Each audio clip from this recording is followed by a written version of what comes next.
Bon, Alexandra, tu fais concis et efficace pour chaque bouquin, sinon on est encore là pour 20 minutes. Allez.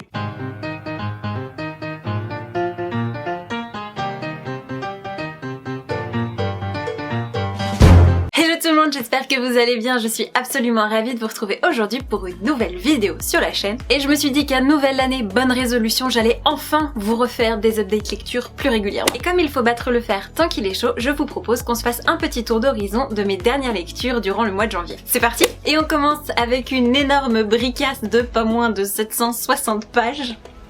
Beau bébé, qui n'est nul autre que Shades of Light, le dernier tome de la trilogie Shades of Magic écrit par V.E. Schwab et publié aux éditions Lumen. Une fois n'est pas coutume, je n'ai pas l'intention de vous spoiler si vous n'avez toujours pas attaqué cette trilogie. Sachez juste qu'on est dans un univers de fantasy dans lequel plusieurs mondes parallèles cohabitent les uns à côté des autres et que dans cette histoire on va se focaliser sur les différents Londres qui portent différentes couleurs selon les univers en fonction du degré de magie à l'œuvre dans chaque monde.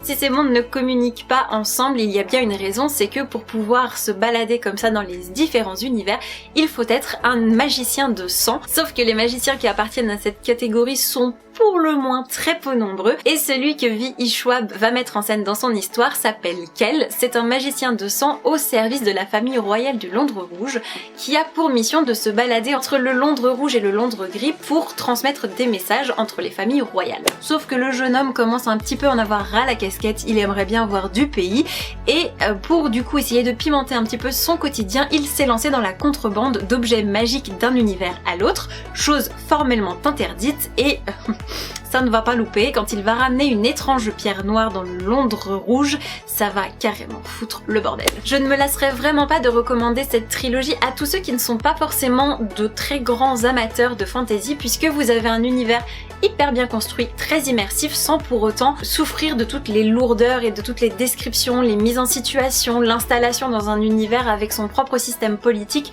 qui peut parfois en dégoûter plus d'un. V.E. Schwab fait dans le concis, le précis, avec un rythme très bien maîtrisé, qui n'est ni trop précipité ni trop lent. C'est vraiment une porte d'entrée vers les lectures de l'imaginaire très fiable, vers laquelle vous pouvez vous orienter en toute tranquillité. Je pense que vous êtes nombreux à le savoir, mais le tome 2 avait été un véritable coup de cœur, puisqu'il mettait vraiment l'accent sur le personnage de Delilah Bard, une voleuse au charisme incroyable, et j'ai été ravie de la retrouver dans ce 3e tome, qui est un dénouement à la hauteur de la saga, qui est très riche en action, en retournement de situation, avec une ambiance glauque, pesante et ténébreuse à souhait. V.E. Schwab a vraiment bien maîtrisé son univers de bout en bout. Le seul petit reproche que je pourrais faire à ce tome-là, sans spoiler, c'est que j'ai été un petit peu déçue par la fin, parce que je trouve qu'elle manquait un petit peu de waouh, et que j'aurais voulu voir plus de Delilah Bard, même si elle est très présente. Je sais pas pourquoi, elle était là, mais elle m'a manqué. L'avis lecture le plus objectif et le plus clair de l'univers. Là, je crois qu'on a atteint un sommet. Bon, malgré ces quelques petites réserves, j'ai quand même été complètement bluffée par cette trilogie qui va trôner très fièrement dans ma bibliothèque.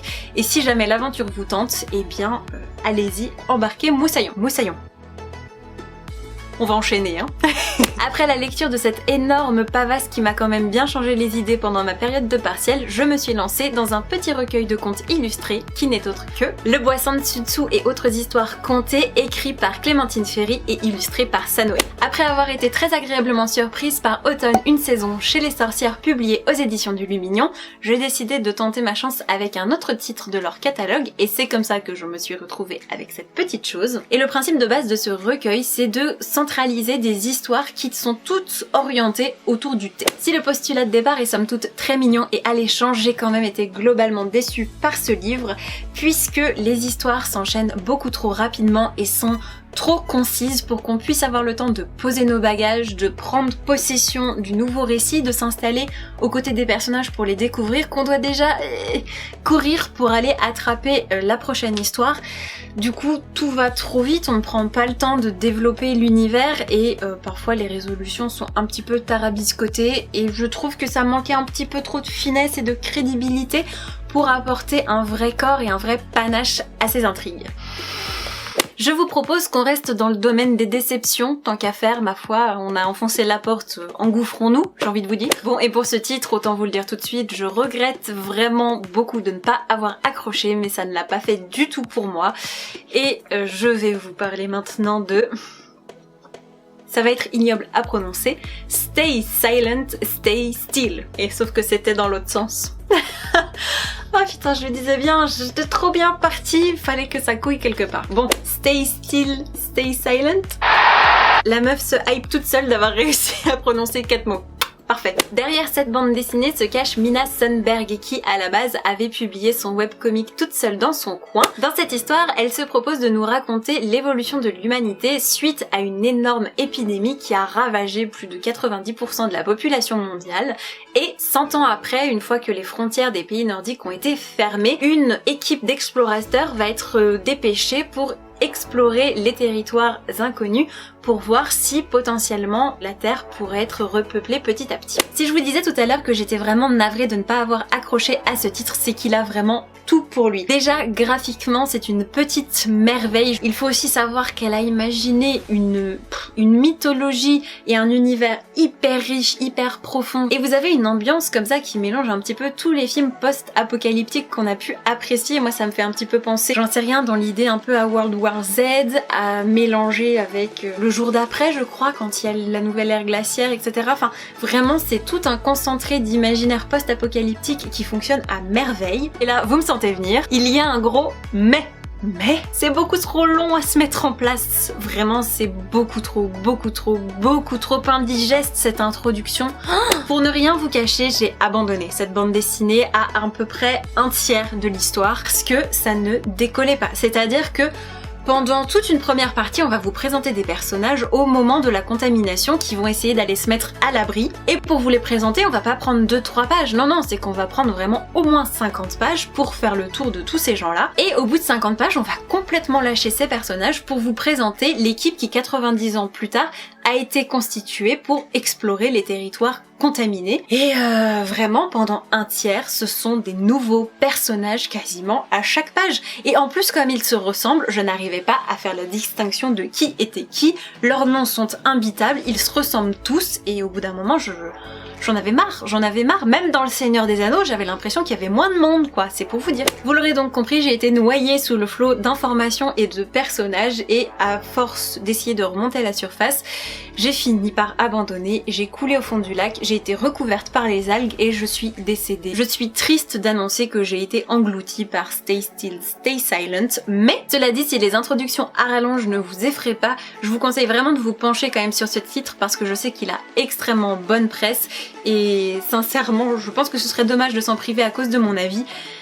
Mais si, comme moi, vous n'êtes pas très patient avec les démarrages poussifs, fuyez. Histoire de pas râler tout au long de cette vidéo, je vais quand même alterner avec quelques bonnes lectures et on attaque avec Mantine, le tome 5 en divorce, écrit par Joe Witek et illustré par Margot Motin. Enfin, quand je dis illustré, calmons-nous parce que ça reste un roman, mais la couve et des petits cabochons comme ça. Regardez si c'est pas mignon! Bien évidemment, comme c'est un tome 5, je n'ai pas du tout l'intention de vous en dévoiler le contenu, mais par contre, je tenais absolument à vous présenter cette série jeunesse qui, à chaque nouveau tome paru, me met dans une joie indicible puisqu'on va y suivre les tribulations de Mantine, une jeune adolescente qui, au début de la série, a 13 ans. Cette jeune fille est surdouée, elle a un humour ravageur, elle est extrêmement intelligente et égoïste, ce qu'il faut pour faire une adolescente extrêmement crédible. Et dans chaque tome, elle va se retrouver confrontée à une situation qui va venir bouleverser son quotidien pour notre plus grand plaisir. Outre le caractère bien trempé de l'héroïne et le ton irrévérencieux de la narration, ce qui me plaît énormément dans cette série, c'est de retrouver dans chaque tome en filigrane des thématiques qui ont l'air de tenir particulièrement à cœur à l'autrice, qui sont le vivre ensemble, l'écologie, le vivre avec les autres, le rapport à soi, la vie en communauté, l'altruisme, le partage. Il y a énormément de belles valeurs qui sont questionnées, qui sont mises en avant, et à chaque fois, Mantine va se retrouver dans des situations qui lui permettent vraiment de questionner son quotidien et notre mode de vie moderne, et je trouve vraiment que Joe Witek réussit le tour de force de nous pousser à nous interroger sur nos pratiques quotidiennes sans être sentencieuse. Plutôt cool, non? Je tiens aussi à préciser qu'aucun tome ne m'a déçu dans cette série, si ce n'est peut-être le tome 3 que j'ai trouvé légèrement en deçà des autres, mais en tout cas ce 5e tome ne fait pas exception à la règle, je me suis régalée et la thématique du divorce qui va être un petit peu centrale, voilà c'est dans le titre, je ne vous dévoile rien, est traitée avec une justesse folle et ça a fait pas mal écho en moi et je pense que nous serons nombreux et nombreuses à nous identifier aux tribulations de Mantine dans celui-ci. On fait une petite pause dans les romans avec 2 lectures manga qui m'ont beaucoup déçue, chacune à leur manière, à savoir Jagan et le tome 7 de Moving Forward. J'attaque tout de même avec celui qui m'a le moins déplu des deux, à savoir Jagan, qui est écrit par... Oui, je ne sais pas dire ça de tête. Muneyuki Kaneshiro et dessiné par Kensuke Nishida. Dans cette histoire, les 2 auteurs nous embarquent dans le quotidien de Shintaro, un flic de quartier qui officie dans la préfecture de Tokyo et qui, disons-le franchement, est quand même bien installé dans un quotidien très plan-plan, dans lequel il se sent complètement étriqué et frustré à tel point qu'il s'imagine buter tout le monde dès qu'il en a l'occasion. Il faut dire que Shintaro s'est engagé dans cette carrière pensant pouvoir apporter une vraie différence dans le monde et qu'il n'arrive absolument pas à se faire respecter, que ce soit de ses collègues ou des gens auprès de qui il est obligé d'intervenir. Le pauvre n'a aucune prestance et tout ce qu'il peut faire c'est imaginer coller une balle entre les 2 yeux des gens qu'il réprimande parce que c'est son seul moyen de passer sa frustration. Bon déjà niveau ambiance on est pas mal, sauf que les auteurs se sont dit mais tiens si on rajoutait une pluie de batraciens qui représentent toutes les frustrations des humains qui vont infecter leur corps et les transformer en ce qu'on appelle des détraqués, c'est-à-dire des créatures un peu hybrides avec des excroissances absolument ignobles qui vont les transformer en boules de violence et de pulsions refoulées et malheureusement quand on se trouve dans l'entourage de ces personnes infectées, il est très probable qu'on y perde plus qu'un organe. Grosse ambiance. En un mot comme en mille, il y a 2 choses qui m'ont principalement dérangée dans ce manga, à savoir que j'ai été quand même écœurée par cette débauche de violence, d'hémoglobine, de personnes découpées, éventrées, embrochées, tout ce que vous voulez. Et ce que j'ai pas non plus trop aimé, c'est que bon, ceux qui se transforment en détraqués, c'est des personnalités archétypiques qu'on a déjà vu 1000 fois, le chef d'entreprise assoiffé d'argent, le petit employé complètement frustré, écrasé par ses supérieurs hiérarchiques, vous avez une petite amie qui est complètement en manque d'amour, donc quand elle se transforme, tout ce qu'elle trouve à demander c'est quand est-ce que tu me fais un bébé et que tu m'épouses. Voilà, vous avez la jeune mariée en manque de reconnaissance qui se transforme en centaure, en brocheur. Je trouve que voilà, ça manque un petit peu de subtilité et la narration y va avec ses gros sabots et à grand renfort d'hémoglobine et bon, voilà, ça fait pas dans la finesse et pour le coup, bon, c'était un petit peu frustrant.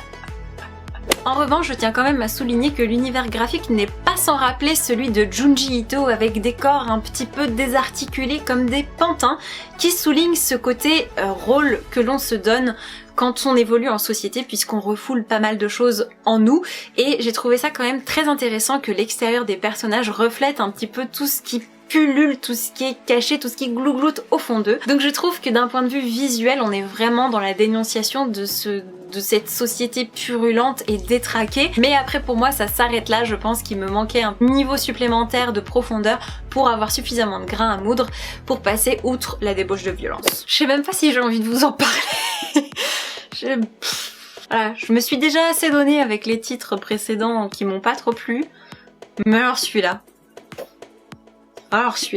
J'ai vraiment rien de gentil à en dire donc ça m'embête un peu. Il est vraiment bon ce thé. Ça y est, ça va mieux. Du coup, je suis redescendue en température, on peut y aller. Pour reprendre les bases, Moving Forward, c'est une série de shoujo publiée chez Akata et qui raconte l'histoire de Kuko, une jeune adolescente qui a perdu sa maman très jeune dans un terrible incendie qui avait ravagé le quartier et qui depuis s'est construit un genre de personnage très charismatique et toujours joyeux. Toujours prête à aider son entourage et à offrir des sourires à l'appel, la jeune fille pourrait bien voir ses habitudes voler en éclats avec l'arrivée d'Uta, un jeune étudiant en art très ténébreux qui va voir clair dans son jeu et se rendre compte qu'elle ne peut pas être cette coquille un peu creuse et vide et qu'à l'intérieur il doit y avoir un paquet de souffrances qui se planquent et quand il va lui faire la réflexion, les certitudes de la jeune fille vont voler en éclats. J'ai l'air tellement blasée quand je raconte ça, mais en même temps vous vous doutez bien que si j'ai acheté les 7 premiers tomes, c'est que quand même au départ je croyais au potentiel de cette série, déjà parce que je trouvais l'histoire mignonne, les dessins réussis, l'ambiance de ce quartier vraiment attrayante, et surtout aussi parce que j'aimais bien les personnages secondaires, dont le père de Kuko. Et c'est là que tu te rends compte que t'as passé un gap dans ta vie quand tu n'es plus attiré par les personnages principaux masculins mais bien par les parents des héros. Tu te dis que là tu es de l'autre côté de la barrière. Le problème c'est que tous ces points hyper prometteurs ou en tout cas intéressants ont commencé à doucement se casser la gueule à partir du tome 5, qu'on a commencé à creuser dans la désespérance dans le tome 6 et qu'on s'est laissé glisser dans un marasme insupportable dans le tome 7. Si je vous dis ça, c'est vraiment pas pour faire ma drama queen, mais en gros, à partir du tome 5, je sais pas ce qui s'est passé, mais l'autrice s'est dit tiens, on va rester sur des circonvolutions psychologiques adolescentes de base sur oh là là oui mais alors du coup si j'ai des failles est-ce qu'il faut que je les montre, est-ce que ça fera plus de bien que de mal, et en gros c'est vraiment ça les réflexions pendant 3 tomes avec des bouts de phrases qui se répètent vraiment mot pour mot d'une page sur l'autre et ça tourne en boucle et ça tourne en boucle. Et c'est infernal, c'est infernal. Il faut se dire que chaque tome coûte quand même 7 balles et que vous payez 7 € par tome pour avoir une intrigue qui n'avance pas, qui patine, avec éventuellement un semblant de début de truc qui se passe dans chaque tome. Enfin, s'il faut lire, s'il faut se taper 150 pages de gna gna gna gna pour avoir une information et que faut repayer 8 € pour se retaper la même chose, au bout d'un moment, faut arrêter de prendre les lecteurs pour des jambons et soit t'enclenches la seconde, soit tu perds la moitié de ton lectorat. Et je pense que vous l'aurez compris avec ma tension qui est à présent presque à 28, que je fais clairement partie de cette seconde catégorie. On enchaîne. Dimanche dernier, j'ai reçu le coup de fil de ma tante avec qui j'aime beaucoup parler bouquins et qui m'a demandé si j'avais entendu parler de Norman n'a pas de super pouvoir. Le roman en question, c'est bien celui-ci, que j'avais effectivement croisé en librairie mais qui ne m'avait absolument pas attiré, que ce soit par le pitch ou par la couverture que je trouve en tout cas personnellement pas très réussi. Sauf que ma tante m'a quand même appris que c'était le 3e lauréat du concours du premier roman organisé par Gallimard, RTL et Télérama.